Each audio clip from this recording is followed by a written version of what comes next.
Anong ano? Ano? Pagpalagay natin may dinala sila sa akin, no? But I'm saying it's not true.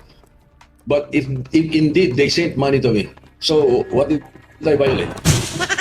What did I violate? Seryoso ka dyan, Tito? Sabi niya, pagpalagay natin may dinala sila sa akin, pero hindi ko naman sinasabing totoo. Ngunit kung totoo mang nagpadala sila ng pera sa akin, anong batas ang nilabag ko? Tumanda ka na dyan sa Senado, hindi mo alam yung batas na nilabag mo? Makinig ka, papaliwanag ko sa'yo. May magnanakaw sa kanto. Tapos yung mga ninakaw, dinala sa'yo. Anong tawag mo doon, Tito? Huwag mong sabihin hindi mo alam yung batas na nilabag mo. Galing sa nakaw tapos tinanggap mo. Biruin mo, nakaw pa lang sa kanto yon, meron ng kaso. How much more na galing sa nakaw ng pera ng Pilipinas na para sa mga Pilipino? Nakaka-high blood ka, Tito. Tapos confident ka pa, sasabihin mo anong batas ang nilabag mo? Ninakaw galing sa pera ng Pilipinas tapos tinanggap mo. Pera yun ng Pilipinas, hindi yun sa'yo. Namo. Ano daw batas yung nilabag niya? Hindi mo talaga malalaman yun kasi gumraduate ka sa One Ball University. Ang magiging kaso mo doon, illegal possession of briefcase from National Treasury. Or anti-fencing with extortion and bribery. Pwede ring illegal delivery of stolen money. Ano namang masasabi mo dyan? At kaninong helicopter yan? Nagkakarga ng maleta na may tail registration number na RP-C8111. Biruin mo, pinost pa ni Ping Lacson sa mismong FB niya at parehong-parehong registry number na sinakyan. Pag chinik mo yung aircraft, Augusta Westland AW139 na may registration number na RP-C8111. Private helicopter na may serial number na 31232. So ang tanong, kanino yan? Sinakyan nyo, naka-approve pa kayo, tapos nagkakarga ng maleta yung helicopter na yan. 4.7 billion pesos. Ganyan kalaki ang halaga ng 11 air assets ni Ako Bicol Party List Representative Zaldico base sa listahang isinumite ng Civil Aviation Authority of the Philippines o CAAP sa DPWH. Kabilang ang Gulfstream 350, Bell Helicopter 407, Bell Helicopter 206B3 at Augusta Westland AW1398. Boom! Aircraft Augusta Westland, huli ka balbon. Nagkakarga ng mali-maletang pera na sinakyan din ni Tito Soto sa kanilakson. Ngayon, alamin natin kung kanino nakarehistro yun. Nakarehistro raw ang mga ito sa Misibis Aviation and Development Corporation, High Tone Construction Development Corporation at QM Builder. Mga kumpanyang may kaugnayan kay Ko ayon sa DPWH. Obvious na. Alam na ng taong bayan ano nangyari. Talagang obvious na. Saksi yung puti mong buhok sa bigote. Alam na ng taong bayan kung anong nangyari. Kaya pilit nyong sinisiraan yung 18 Marines para hindi kayo masakote. Diniliveran ka ng 5 maleta, tapos sumakay kayo ni Lacson sa helicopter na si Saldico yung may-ari. Pamilyar ba yung Misibis Aviation, QM Builder sa High-Tone? Mga kumpanyang may kaugnayan kay Saldico, ayon yan sa bata niyong si Vince Dizon. Mahirap talaga pag gumraduate ka sa One Ball University tapos school bukol. QM Builders, yan din yung mga kumpanyang binanggit ng Pangulo mong lakas tama na bulol. Ang High Tone at ang QM Builders kasama sa 15 contractors na ayon sa Pangulo ay nakakuha ng 100 billion pesos na proyekto mula sa gobyerno. Pagpalagay natin may dinala sila sa akin, no? So what did I violate? Obvious na. Alam na ng taong bayan ano nangyari. Talagang tama ka. Pag pinagtagpi-tagpi mo yung kwento, obvious na obvious talaga. Yung sinabi ng 18 Marines ni Vince Dizon sa yung Pangulo mong lakas tama na bulol, magkatugma. Kaya pala sa hearing si Bryce Hernandez kinindatan mo pa. Humingi po siya. Humingi po. Doon po sa may project. Konting aral lang, konting bulakbo. Apo sir. Kayo din po sir. Ingat po kayo sir. Maulang ngayon sir.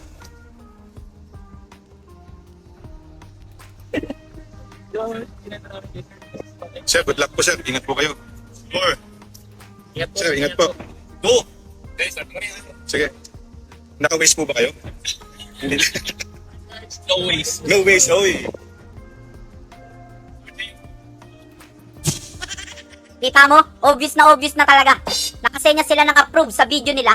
Nakasenyas din sila ng approve sa picture nila.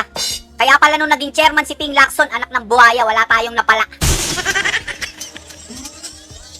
Uy, hindi pa rin na tayo.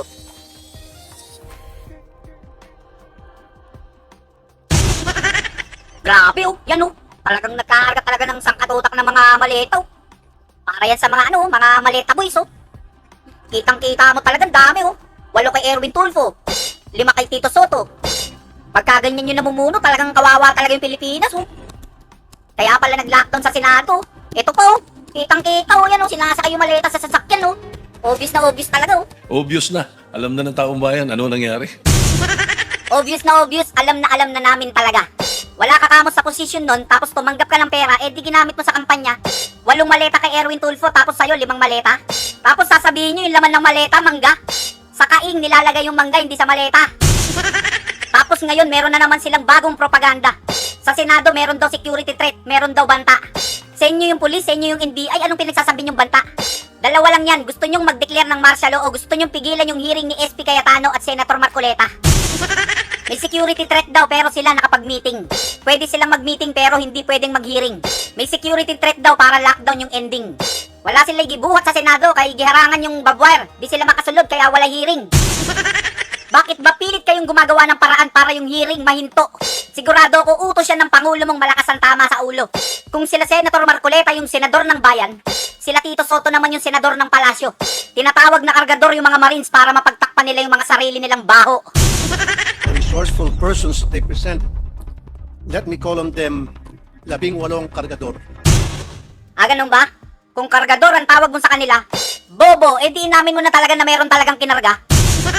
Kung yung 18 Marines ay kargador, anong tawag mo sa sarili mo? Tirador? Or manyakis na senador? Kunwari, galit sa mga kabit, yung pala, siya pala yung promotor. Ikaw pala yung pasimuno ng mga kabit, tapos sa show mo may pagalit-galit ka pa. Ginawa mo pa ng part 1, part 2, tapos hanggang part 10 pa. Eh kung ikaw kaya gawan ko ng part 1 hanggang part 10, matutuwa ka? Siguro sa loob ng 1 linggo nakakasampung robas ka. Yung 18 Marines daw, kargador ng maleta. Okay na yun, kesa namang kargador ng mga kabit, sabay hagis sa kama. Kapatid mo na nagbigay ng tip na 350,000. Huwag ganyan, dapat. Hindi nga worth 5,000 pesos yung babae. Alam ba ng asawa niya na nag-tip siya? Palagay ko kinulpi siya. Tapos ang kapal na mukha kakampi daw ng mga inaapi. Dapat dito binubura to ng ganito eh. Tapos palitan ng protektor ng umaapi.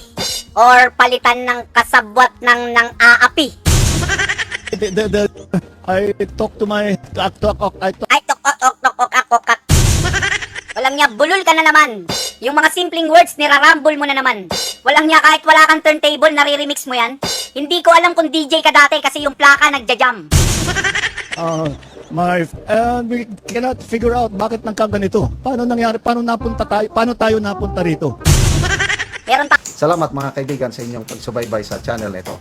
Nakakatulong kayo ng malaki sa tribong Talandig ng Bukidnon dahil ang sweldo natin sa channel nito is pantulong sa tribo.